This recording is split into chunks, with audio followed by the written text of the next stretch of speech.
One में एक मतंग नाम के महात्मा रहते थे।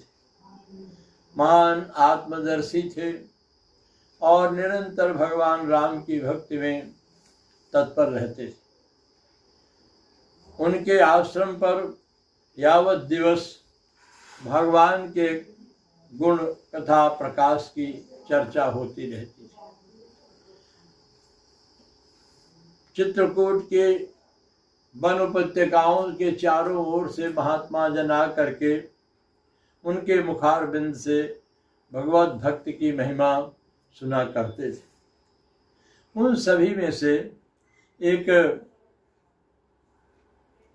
महिला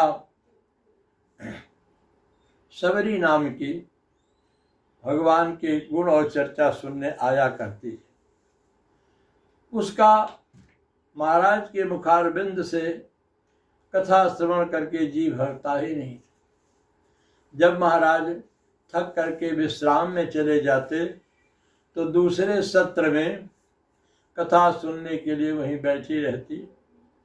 वो जाना ही नहीं चाहती थी, उसका मन भरता ही नहीं था। महाराज के मुखार बिंद से एक बात तो नहीं सुनना चाहती थी। जैसे ही भगवान कह देते थे कि हे सबरी, भगवान सबदर्शी समदर्शी, भगवान के हृदय में ऊंच नीच जाति पाति धन कुल गौरव वैभव इस सब का कोई चिंतन नहीं है।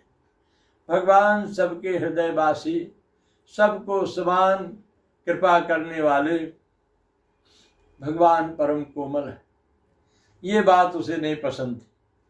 उसके मन में होता था कि भगवान सर्वदर्शी हैं तो सबरी के आ जाए, हमारी कुटिया पे आ जाए। क्या ऐसा भी संभव है कि अगर सबदर्शी हैं तो सबके यहाँ जा सकते तो हमारे क्यों नहीं आ सकते?